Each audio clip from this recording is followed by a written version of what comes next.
pärast tema Tokyo olümpia 10-võistluse hõbe.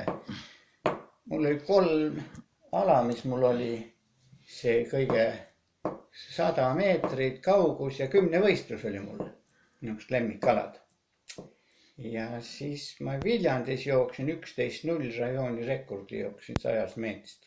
Lääne Tiit ütles, et see on Jõgeva rekord praegu. Tiit oli mul sünnipäeval siin, siis tema ütles, et ma olen Jõgeva maakonna kõige kiirem mees.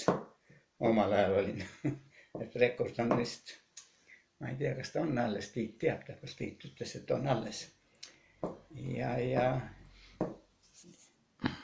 ma oleks koolinoortel tulnud veel saanud siin 57. aastal koolinoorte meistriks tulnud Eestis.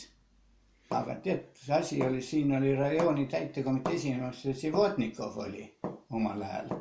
Ja naine oli tal vene keele õpetaja.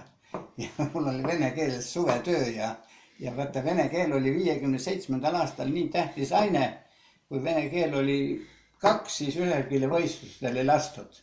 Ja ei lastudki mind koolinoorte. Küll siin kaubal räägiti, et ikka Tallinnasse saab sinna minna, aga ei. Vene keel oli puudul 2 ja Tiit kirjutas ükskord leheski sellest, et leivadegi ei saanud sinna Tallinnasse minna vene keelega pärast.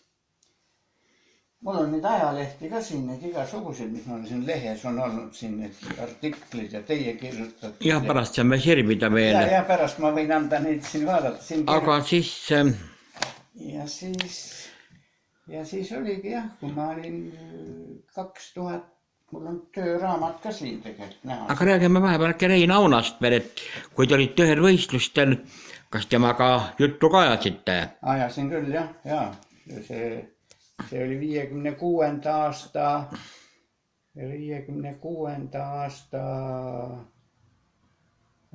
30. juunil vist oli. Kuidas ta spordimehena oli?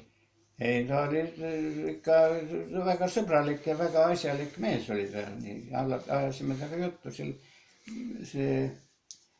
Tema sai kulla, mina sain õpeda, aga ma viimase katsega, temal oli 6.02, aga ma õppisin viimase katsega 6.20, aga väikse üleastumisega ma oleks peaaegu Auna ära võitnud.